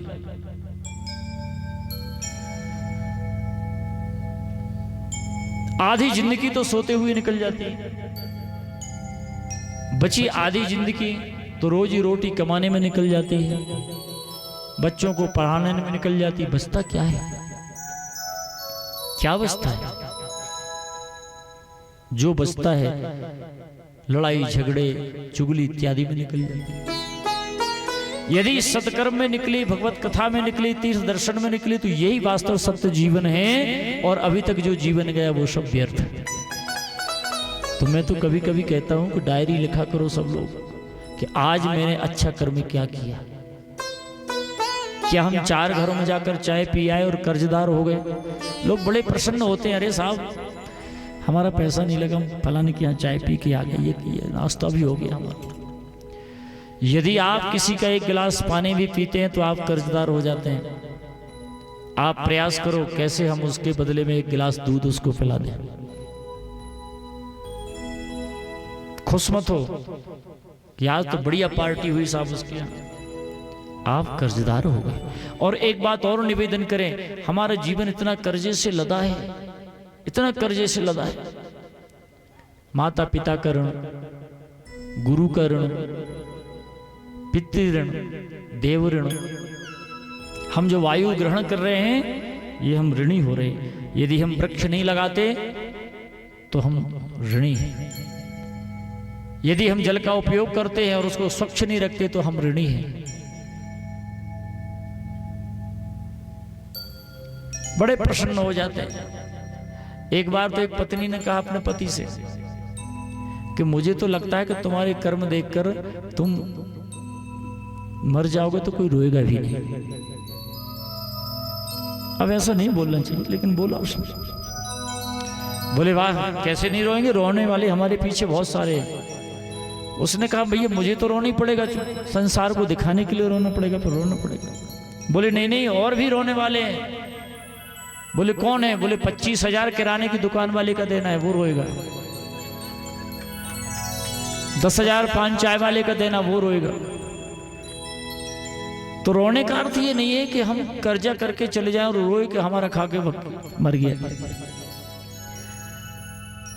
कहने का भाव ये है कि हम इतने ऋणों से लदे हुए हैं, फिर भी ऋण चढ़ाए चले जा रहे हैं। कथाएं बहुत सुनेंगे, लेकिन जीवन में झकझोर देने वाली कथा यदि हमने नहीं सुनी, जीवन में यदि परिवर्तन वाली कथा नहीं सुनी या परिवर्तन नहीं लाए, तो कथा श्रवण का कोई खास, भगवान का नाम तो हम कहीं भी जपेंगे तो कल्याण होगा, पर जीवन का भी तो कल्याण हो। आज देवर्षि नारद बैठे सनत कुमारों से कहते, सनत कुमारों ने कहा कि देवर्षि आप चिंता तुर मत हो, सत्कर्म क्या है मैं आपको बताता हूं। क्या है सत्कर्म? सत्कर्म ही श्रीमद् भागवत है। श्रीमद् भागवत की दिव्य कथा ही सत्कर्म है। इसी से जीव का कल्याण होता और नहीं। और तुम कथा श्रवण करो, ज्ञान वैराग्य को श्रवण कराओ। तो अब ज्ञान वैराग्य को श्रवण कैसे कराई जाए? कैसे? भक्ति महारानी ने बड़ी तारीफ करी नारद जी की। नारद जी को बार बार वो स्मरण आता। भक्ति महारानी, कितना विश्वास से भक्ति महारानी ने मुझसे पूछा था मेरे ज्ञान वैराग्य की मूर्छा दूर करो, और आज मैं नहीं कर पा रहा। बार बार वो शब्द भक्ति महारानी के नारद जी को याद आ रहे हैं। जयति जगति माया यस्य काया धवस्ते। भक्ति महारानी ने कहा था नारद जी से, जयति जगति माया यस्य काया धवस्ते, वचन रचन मेकम केवलम चाकलय्य, ध्रुव पदमपि यातो यत्कृपातो ध्रुवोऽयं, सकल कुशल पात्रम ब्रह्मपुत्रम नतास्मि। हे ब्रह्मा जी के पुत्र। नारद जी कौन है? नारद जी ब्रह्मा जी के पुत्र। मैं आपकी स्तुति करता हूं, आपकी वंदना करता हूं। क्यों? आपके एक वचन से कयादु नंदन प्रहलाद का कल्याण हो गया। आपके एक वचन मात्र से ध्रुव जी का कल्याण हो गया। भगवान दर्शन देने खुद ध्रुव जी को आए। ध्रुव जी नहीं गए, भगवान खुद आए। आपकी जय हो, आपकी जय हो, आपकी जय हो। मैं आप सबसे निवेदन करूं, नारद जी एक ऐसे महात्मा हैं कि जिसको नारद जी मिले हैं, आप तो धर्मशास्त्र उठाकर देख ले, जिसको नारद जी मिले हैं उसको भगवान जरूर मिले। ऐसा कभी नहीं हुआ कि उसको भगवान न मिले। संत वही है जो आपको भगवान के चरणों से जोड़ दे। एक बार बीड़ा बजाते हुए बड़ी मस्ती में जा रहे नारद जी। श्रीमन्नारायण श्रीमन्नारायण श्रीमन्नारायण नारायण नारायण श्रीमन्नारायण श्रीमन्नारायण श्रीमन्नारायण नारायण नारायण लक्ष्मी नारायण लक्ष्मी नारायण लक्ष्मी नारायण नारायण नारायण नारायण लक्ष्मी नारायण नारायण नारायण नारायण श्रीमन्नारायण श्रीमन्नारायण श्रीमन्नारायण श्रीमन्नारायण श्रीमन्नारायण श्रीमन्नारायण श्रीमन्नारायण श्रीमन्नारायण श्रीमन्नारायण नारायण नारायण श्रीमन्नारायण नारायण नारायण श्रीमन्नारायण नारायण नारायण श्रीमन्नारायण नारायण नारायण। भक्ति भाव से गाते हुए चले जा रहे। देखा कि एक महात्मा दौड़ते दौड़ते आया और नारद जी के चरणों में गिर गए। नारद जी ने देखा, अरे भैया ये कौन है? उठाया, बोले महात्मा क्या बात है? बोले प्रभु आप तो भक्ति के आचार्य हैं, आप कभी वैकुंठ में कभी कहीं आप भ्रमण करते हैं, भगवान के पास जाते रहते हैं। आप भगवान से पूछना मुझे कब दर्शन मिलेगा, कब कृपा होगी मेरे ऊपर। नारद जी ने कहा ठीक है ठीक है ठीक है, पूछेंगे जरूर पूछेंगे। अब वो वर्षों व्यतीत हो गए। एक बार नारद जी पुनः वहां से निकले। महात्मा गदगद हो गया, दौड़े दौड़े आके फिर नारद जी के चरणों में गिर गया। प्रभु आपने तो जरूर पूछा होगा भगवान से मुझे कब दर्शन देंगे, मुझ पर कब कृपा होगी प्रभु की। नारद जी ने कहा भैया सत्य बताएं। बोले मैं गया तो जरूर था भगवान के पास, लेकिन मैं पूछ नहीं पाया, भूल गया। अब की बार जरूर जाएंगे तो पूछेंगे। अब कुछ वर्षों बाद फिर नारद जी उसी मार्ग से निकले। महात्मा गदगद हो गया, अब तो आप जरूर पूछ कर आए होंगे, प्रभु बताइए भगवान कब दर्शन देंगे। तो नारद जी झूठ बोल गए। नारद जी ने कहा हाँ हाँ मैंने पूछा था भगवान से। क्या कहा प्रभु, बताइए क्या कहा प्रभु ने। बोले भगवान ने कहा है कि वो महात्मा जिस पीपल के वृक्ष के नीचे बैठकर तपस्या कर रहे, उस पीपल में के वृक्ष में जितने पत्ते हैं उतने जन्मों के बाद दर्शन देंगे। महात्मा गदगद हो गया, प्रसन्न हो गया। प्रभु को मेरी चिंता है ना, इतने जन्मों के बाद भगवान दर्शन देंगे ना भगवान। और देखा कि भगवान प्रकट हो गए सामने। जब भाव बहुत प्रबल हो जाए आपका, भावेन विद्यते देवा, भाव प्रबल हो जाए, आकंठ आप भाव से डूब जाएं, गला अवरुद्ध हो जाए प्रभु को पाने के लिए, पुकार करने के लिए, तो देखो कि भगवान सामने है, दूर नहीं है। और ये स्थिति आज हम सबकी है। ठाकुर जी विराजे।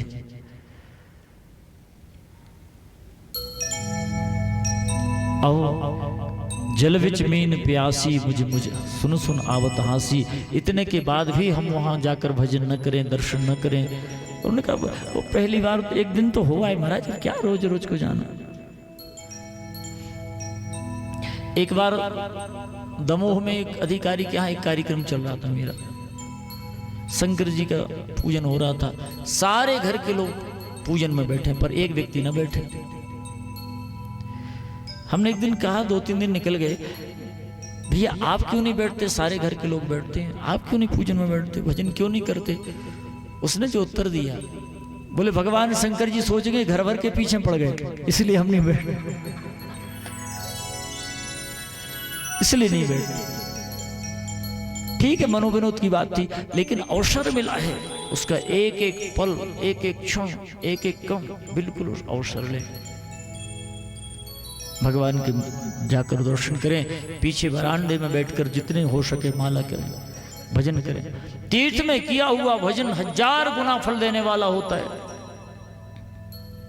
घर में किया हुआ भजन का फल अलग है, सरोवर के किनारे किया हुए भजन का फल अलग है, गौशाला में बैठकर किया हुआ भगवान के भजन का फल अलग है, और किसी तीर्थ क्षेत्र में, फिर बद्रीनाथ जैसे तीर्थ में बैठकर भजन का फल कुछ अलग है। आज यहीं बैठे सज्जन पिंडदान करके आए, बोले महाराज जी बड़ी शांति मिली, बड़ी शांति। ये शांति मिली कैसे? आपके पूर्वजों ने दिल खोलकर आशीर्वाद दिया, बेटा आज मेरा कल्याण हो गया, तुमने जाकर मुझे वहां पर पिंडदान कर दिया। कल आपके बच्चे जब सुनेंगे कि हमारे पिताजी जाके वहां करके आए थे, तो कल वो आपके लिए भी करेंगे। और जब आप किसी के लिए नहीं करोगे तो कौन आपके लिए कौन करेगा? इसलिए हम वितरण से मुक्त करने के लिए आए। भगवान का विराट स्वरूप है, और ये ब्रह्म कपाल है, भगवान का सिर है।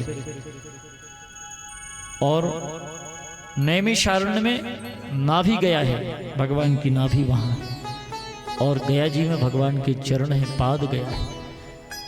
और ये क्रम है ऊपर से नीचे की ओर जाने का, चाहे वो कल्याण का मार्ग हो, चाहे वो ज्ञान का मार्ग हो, चाहे वो जल की धारा हो, कोई भी धारा हो ऊपर से नीचे की ओर जाती है, नीचे से ऊपर की तरफ कोई धारा नहीं जाती।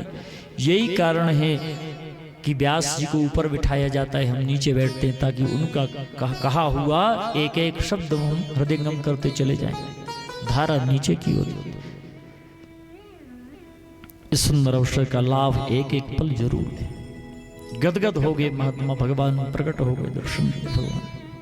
मैं आप सबसे निवेदन कर रहा था कि ऐसा भाव जब हमारे जीवन में आ जाए, तब भगवान दूर नहीं है। तो नारद जी जिसको भी मिले हैं, भगवान का दर्शन जरूर कराया। आज सनत कुमारों ने कहा कि श्रीमद् भागवत की दिव्य कथा आप कराओ। नारद जी ने कहा कि प्रभु आपसे अच्छा कौन होगा भगवान की कथा सुनाने वाला, आप ही कथा सुनाइए। सनत कुमारों ने कहा कि जरूर सुनाएंगे हम, आप व्यवस्था करो। अब देखिए, नारद जी चाहते तो बद्रिकाश्रम में भी कर सकते थे, लेकिन कहां किया?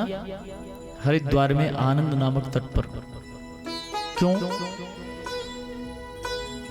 क्योंकि बद्रिकाश्रम हर व्यक्ति नहीं आ सकता, लेकिन हरिद्वार तक हर व्यक्ति आ सकता है। जैसे ही सुना कि नारद जी भागवत कथा का आयोजन करा रहे और सनत कुमार कथा कर रहे हैं, तो जैसे ये खबर फैली तो संत महात्मा जितने बड़े बड़े महापुरुष थे सारे आने लगे कथा सुनने के लिए। और जो वयोवृद्ध थे, जो नहीं आ पाते थे, वो ससस्यो रेणु का श्रोता अपने दो शिष्यों को खड़ा करके दोनों के कंधों पर हाथ रखकर धीरे धीरे धीरे धीरे धीरे चलकर आने लगे। एक सुंदर सी बालू की व्यास गद्दी बनाई गई है और उस पर संत कुमार विराजमान हुए हैं। और संत कुमार विराजमान जब हुए, उसी समय भक्ति महारानी अपने दोनों पुत्रों को लेकर आई है। और जैसे श्रीमद् भागवत की दिव्य कथा होने लगी, चारों तरफ बड़े बड़े संत महात्मा विराजमान हो गए, ज्ञान वैराग्य मूर्छित पड़े हुए हैं। और जैसे ही भगवान की कथा कानों में उनके धीरे धीरे पड़ने लगी, तो पहले दिन की कथा में धीरे धीरे उनके नेत्र खुलने लगे। दूसरे दिन की कथा हुई तो ठीक से टुकुर टुकुर देखने लगे।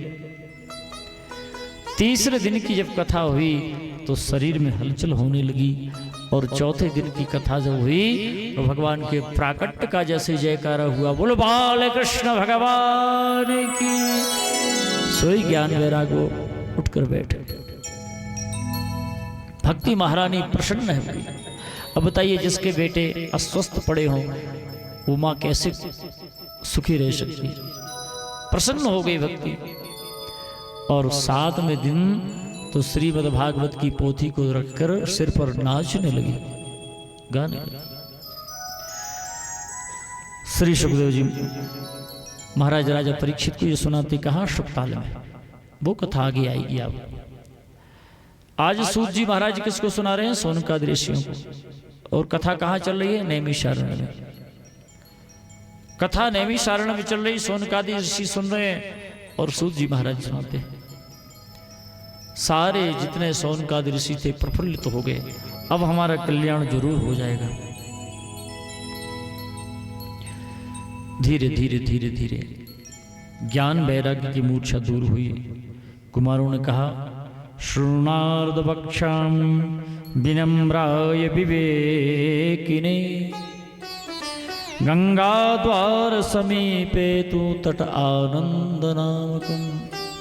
उस आनंद नामक जो तट है गंगा जी का, उस पर कथा आप यदि करते हैं तो कल्याण होगा। और वो हुआ। सूत जी महाराज ने कहा कि हे सोनकादि ऋषि, ज्ञान वैराग्य की मूर्छा जब दूर हो गई, इतनी प्रफुल्लित हो गई भक्ति महारानी, इतनी प्रफुल्लित हो गई कि नाचने लगी। भक्ति सुतौ तो तरुणो गृहीत्वा, भक्ति सुतौ द्विवचन, दोनों श्रुत। कौन कौन से? ज्ञान और वैराग्य। भक्ति सुतौ तो तरुणौ गृहीत्वा प्रेमैक रूपा सहसा विरासीत्। श्री कृष्ण गोविंद हरे मुरारे नाथेति नामानि मुहुर्वदन्ति, नाथेति नामानि मुहुर्वदन्ति। नाचने लगी भक्ति महारानी, ज्ञान वैराग्य भी नाचने लगी, इतने प्रफुल्लित हो। भक्ति महारानी तो यहां तक कहा, सकल भवन मध्ये निर्गतास्ते धन्याः निवसति हृदयेषां भक्तिरेकः। हरिरपि निजलोकं सर्वथा तो विहाय प्रविशति हृदयेषां भक्तिसूत्रोपनद्धः। श्रीमद् भागवत की ये कथा जिनके हृदय में नहीं गई वो कोई हृदय थोड़ी है। जिनके कानों में भगवान की दिव्य कथा नहीं गई वो कोई कान थोड़ी है। तुलसीदास जी ने तो इतने स्पष्ट शब्दों में लिखा साहब,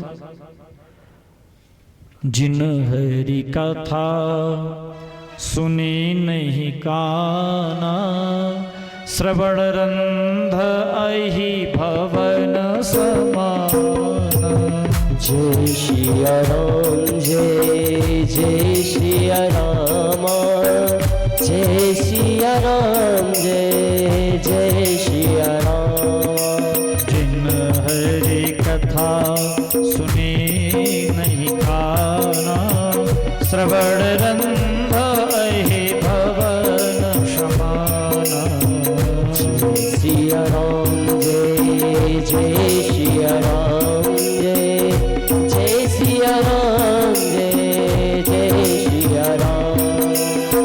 जय सिया राम जय जय सिया राम, जय सिया राम जय जय सिया राम।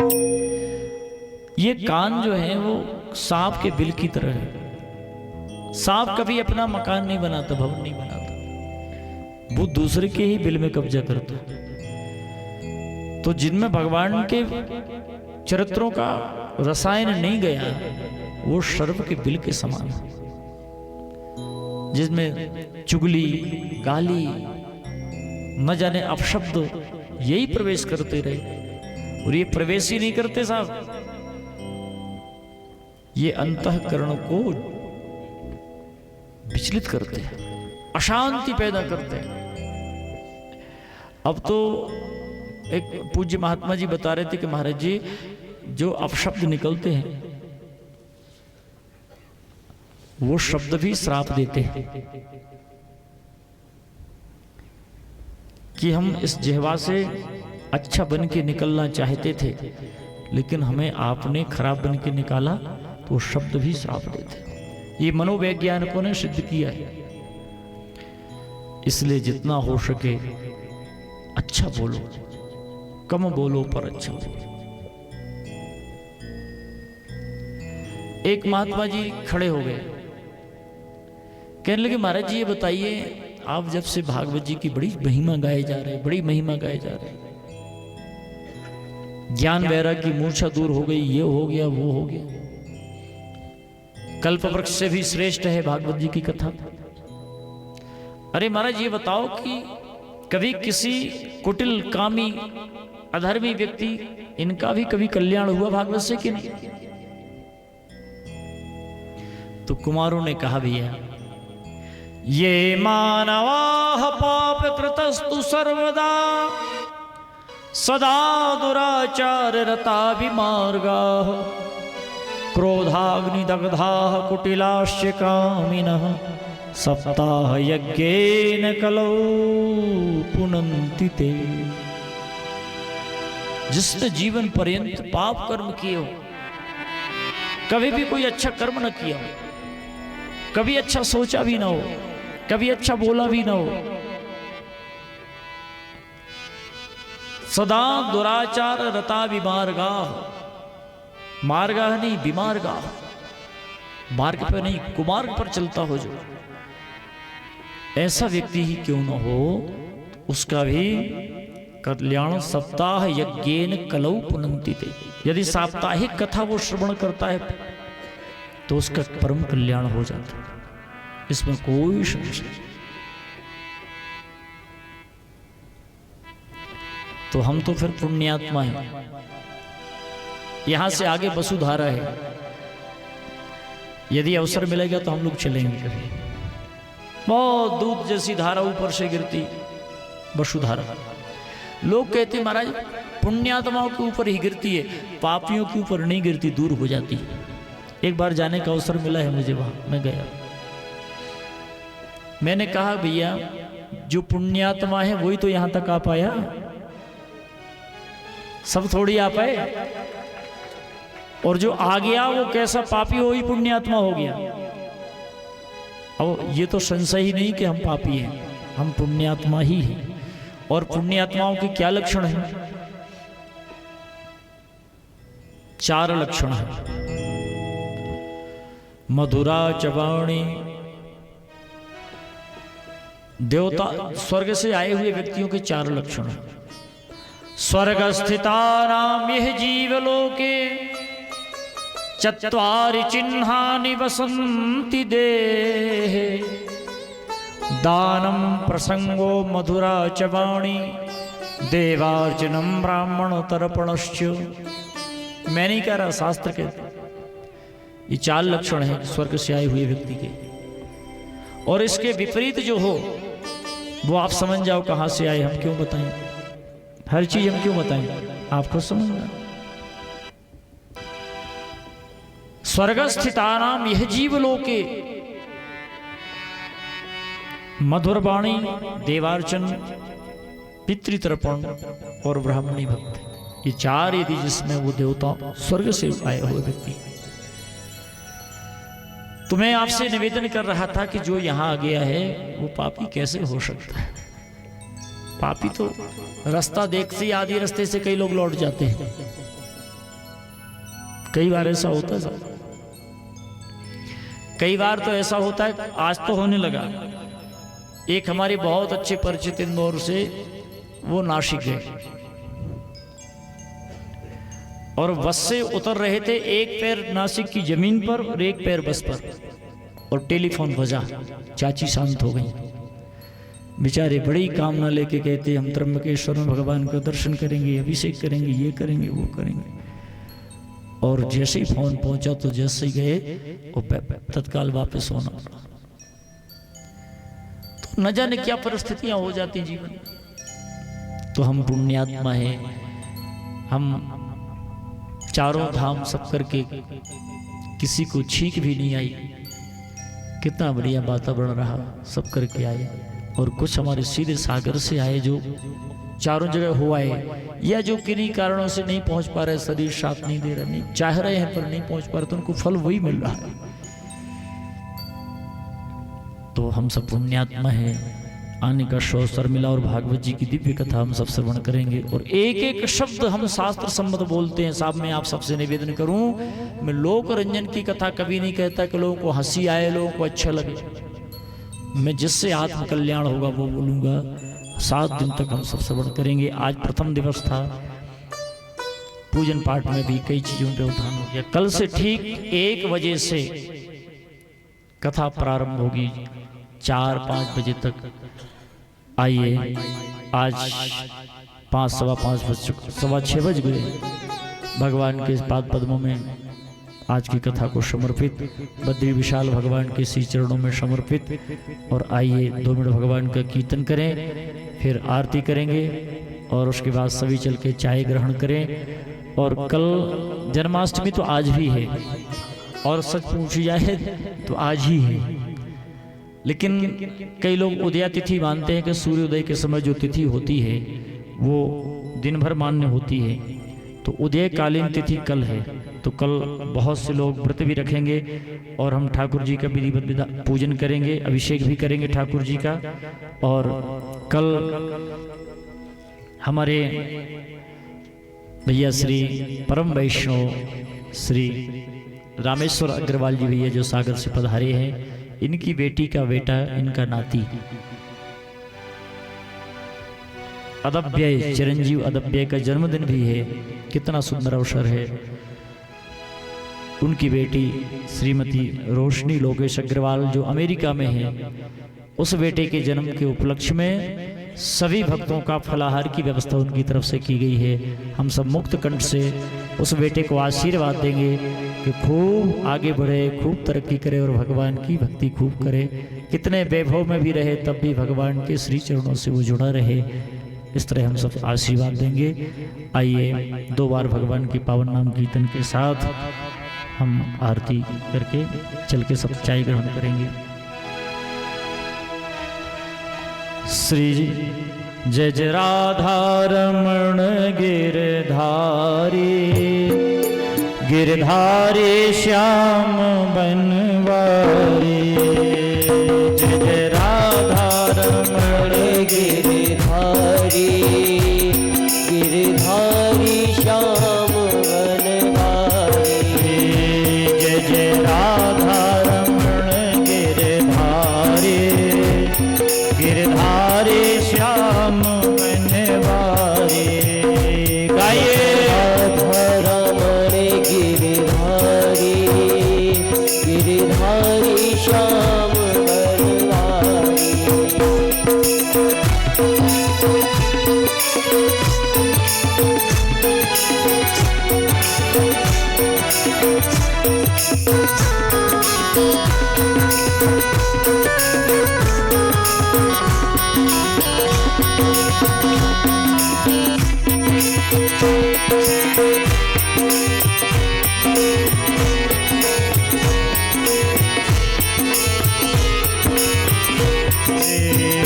जय जय राधा रमण गिरधारी, गिरधारी श्याम बनवारी। जय जय राधा रमण गिरधारी, गिरधारी श्याम बनवारी।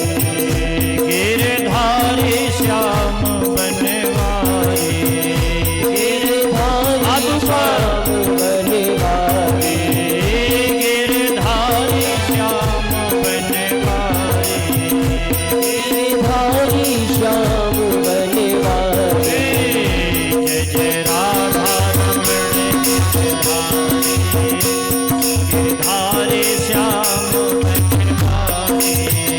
जय जय राधा रमण गिरधारी, गिरधारी श्याम बनवारी।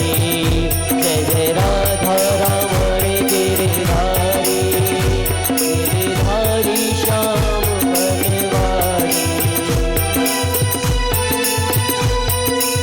श्याम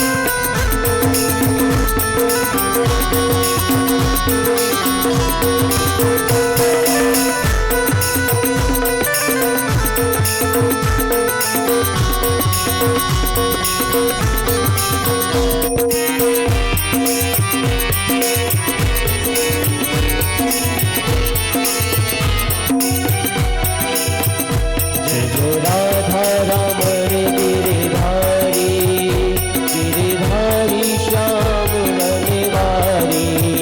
जय जय राधा रमण गिरधारी, गिरधारी श्याम। बोलो श्री वृंदावन बिहारी लाल की, श्रीमद् भागवत महापुराण की, श्री बद्रीनाथ भगवान की जय हो। हरि ही ओम। सभी लोग अपने स्थान पर खड़े होकर के मंगल भाई आरती करेंगे। ओम आरती नमः ज्वालामाली नमः चुद्रे नमः। हरि ही ओम। ओम चंद्रमा मन सूर्यात चक्षुषो सूर्यो अजायतो श्रोत्राद्वाश प्राणश्च मुखादग्निरजायतो।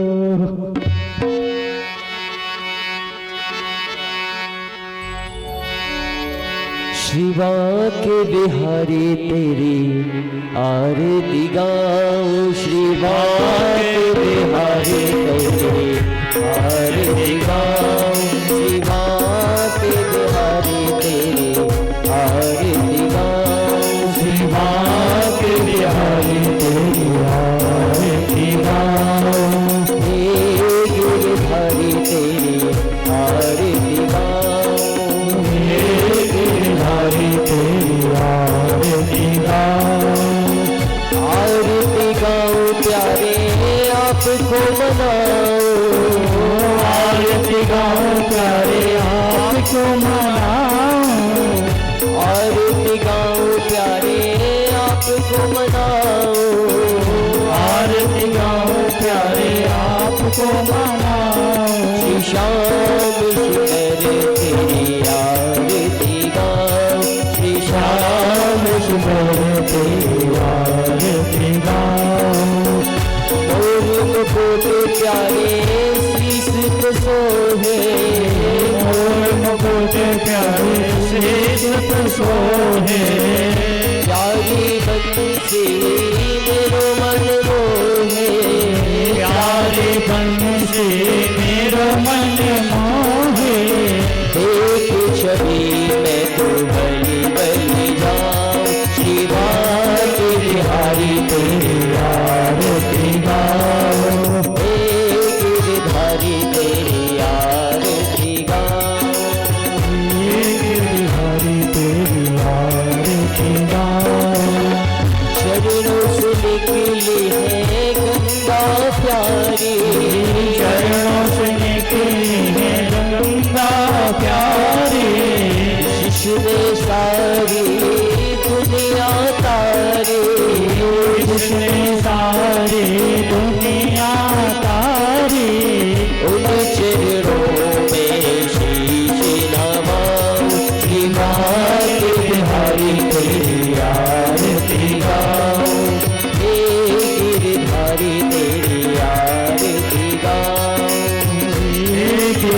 बिहारी तेरी आरती गाऊं।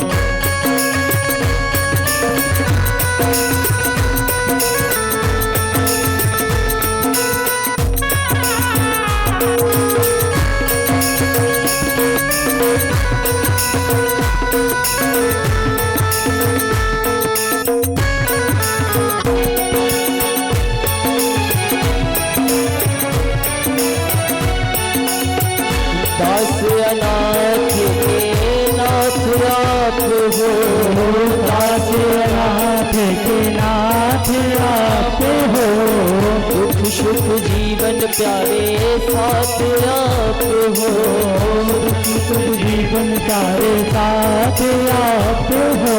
हरि चरणों में शीश झुकाऊं, बिहारी बिहारी तेरी आरती गाऊं। हे गिरधारी तेरी आरती गाऊं, बिहारी तेरी आरती गाऊं। श्री हरिदास के प्यारे तुम हो, श्री हरिदास के प्यारे तुम्हें हो, मेरे मोहन जीवन धन हो, मेरे मोहन जीवन धन हो। युगल छवि पे जय हो श्रीवास बिहारी तेरी आरती गाऊं। श्रीवास बिहारी तेरी आरती गाऊं, श्रीवास बिहारी तेरी आरती गाऊं।